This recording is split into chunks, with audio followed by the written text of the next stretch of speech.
is very nice today. It's about 88 degrees, but it has a really nice breeze. And so when you're on the porch, it's just really nice. And so I wanted to come out here to do my video today, a motivational video.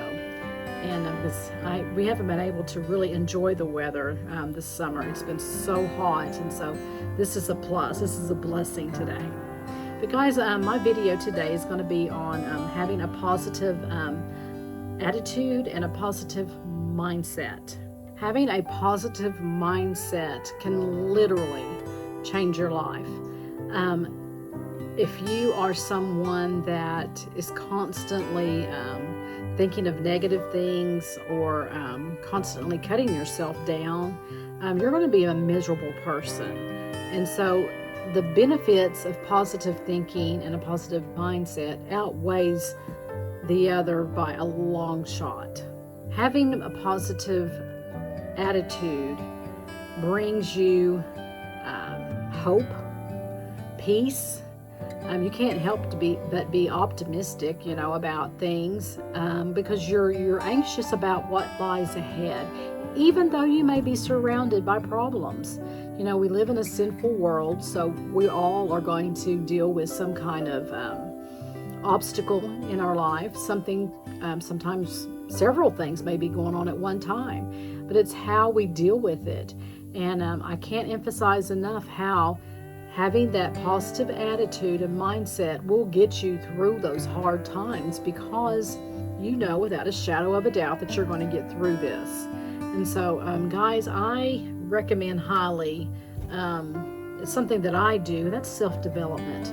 You can't do that enough. I'm telling you, I'm constantly listening to different motivational speakers. I love to listen to Les Brown. To me, he's probably one of the most, actually the best motivational speakers out there. Plug him in on YouTube. He has a lot of videos out there that are encouraging, and he's had a lot of obstacles to overcome as well, but he did it because he had a positive mindset and surrounded himself with people that were positive, uplifting, and he could watch them in their life, how they coped with things. And so I do recommend listening to him. I love to listen to Charles Stanley. The Bible is the best motivational books out there. You can't get anything any better. If you read the Bible, you will see story after story after story of people that struggled in their life. Sometimes it was by their own doing. Sometimes we are our own worst enemies and we bring things upon ourselves. But putting their faith in God, having a positive attitude, knowing that they were going to get through it, they overcome some big things. And so the Bible is a wonderful place to turn to. And so I do recommend listening to Charles Stanley. I also like Max Lucado, and there's several. But what I'm trying to get through to you is that what you feed your brain is important. And so you can see that in life. If you look around at yourself or even at other people, and you know someone that may be going through a hard time, and if they're pitying themselves all the time, they're hanging around those people that are, maybe they're cutting them down, saying this is all your fault, and you did this, and so nothing good is ever going to happen to you, or whatever, then they're going to start believing that, and they're setting themselves up for failure already. And so definitely don't want to be that person. You definitely don't want to be the person that's cutting other people down. You do not want that on your head, for sure. I don't. You want to be an uplifting person that encourages others and be there for them. That's actually why we're here. We're here to serve others. There are other books out there that are really good. There's one called The Power of Positive Thinking by Norman Vincent Peale. That's a good book. I love the book You've Got to Be Hungry, and that's by Les Brown.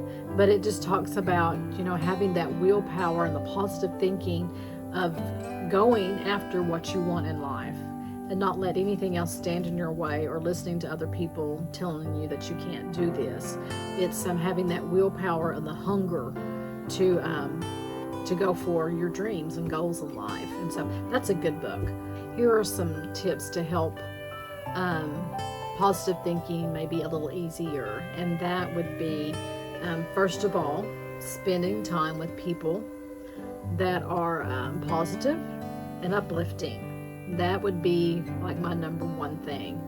Like I've said in videos prior, you become who you are around, and you don't want to be that negative person. And so that's very important. Number two would be take responsibility for your own actions. It's real easy to, when something happens, and maybe it's your fault, to blame somebody else.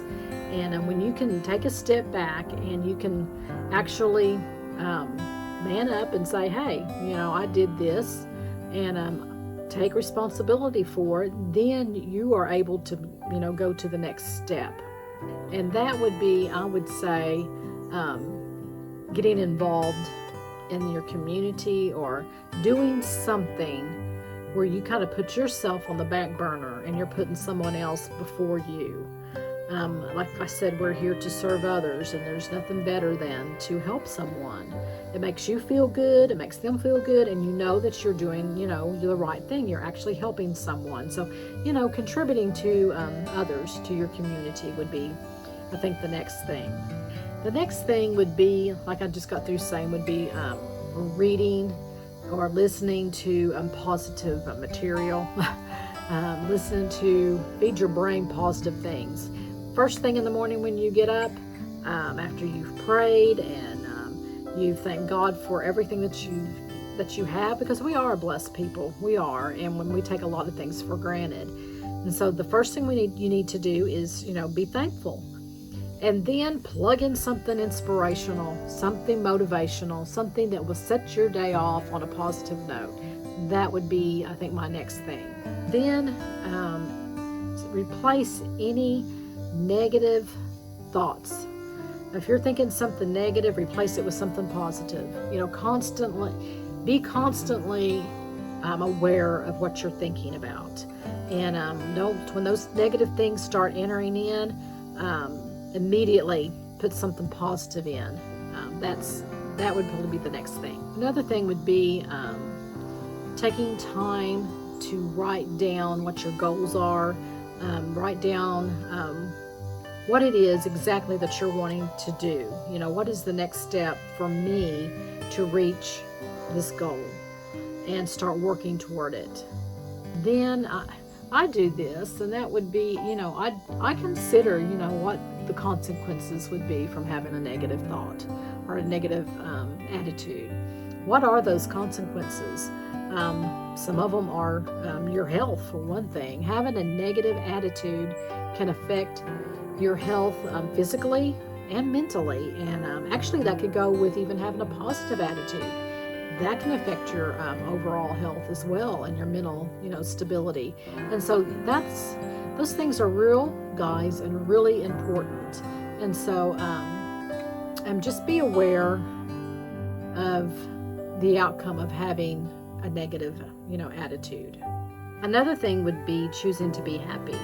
We are in control of our thoughts, and we can make ourselves happy or not happy just by the choices that we make. And so I would say choosing joy and thinking on those things that bring you happiness, and just choose to go in that direction. Another thing would be positive affirmations, and that would be, compliment yourself. Sometimes we're afraid or embarrassed or ashamed to do that.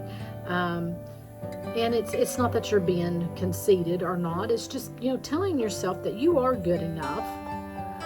God made you, for one thing, to do great things. So yes, you are good enough.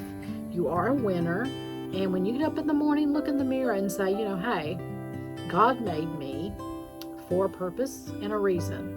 And I'm just as good as anybody else. And don't let others, for one, dictate what you're going to do with your life. Number two, make you feel bad about yourself. We are caught up in a world of where people think that things is what makes you important. If you have more money, or if you have a bigger home, or if you have the right car, or if you have the right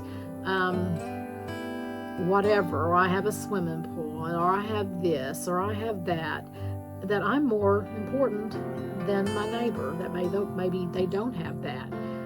That is not true. That is actually so far from the truth. That does not make you who you are. Things do not make you. You make you. And so some of the most I want to say people that are wealthy in success don't have a lot.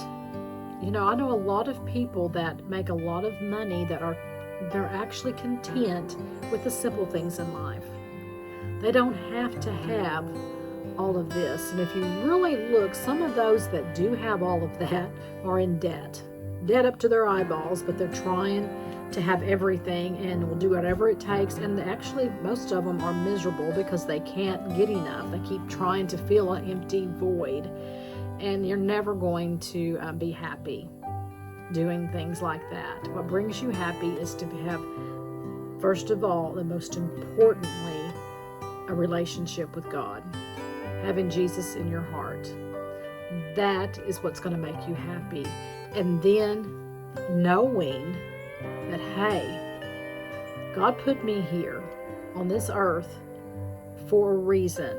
I have a purpose here, just like someone else. It isn't to see how much money I can make or how much things I can accumulate. That isn't it.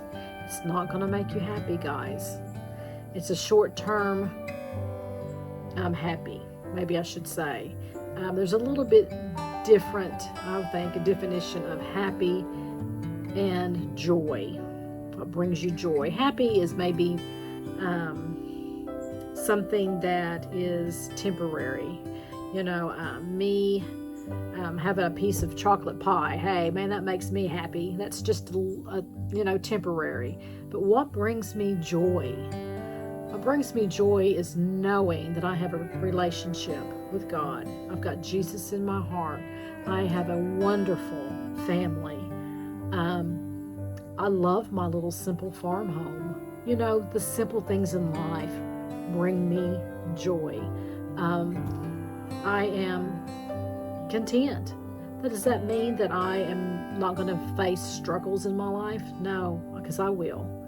But I'm going to get through them because I know that Jesus is with me. I know I've got a supportive family and friends because I surround myself with positive people. That is what's going to get you through this life. And the old saying, when you die, you're not going to take your things with you. It's just you. And so you definitely want to make sure that you have your life and your affairs in order. And so, guys, if I can ever be of any help to you, if you'd like to just talk or whatever, please reach out to me. Send me a private message. I would love to visit with you. Just remember this, if you don't remember anything at all that I've said today, and that is that God loves you and that He desires to have a relationship with you and that He can get you through this world, all the obstacles that you're going to face. He will be there with you. And also remember that I do care about each and every one of you. Even if I haven't met you, it doesn't matter. You are important. And so again, reach out to me if I could be of any help. Otherwise, guys, I will see you on Wednesday for an episode of Susie's Secret Recipes. And I'll also be doing my drawing on how many eggs is in the jar. And if you don't know what I'm talking about, go and watch my video last Wednesday, my Susie's Secret Recipe video. That was at 7 o'clock.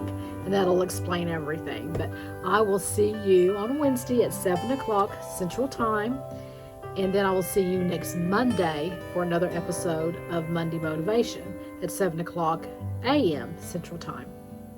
Happy trails.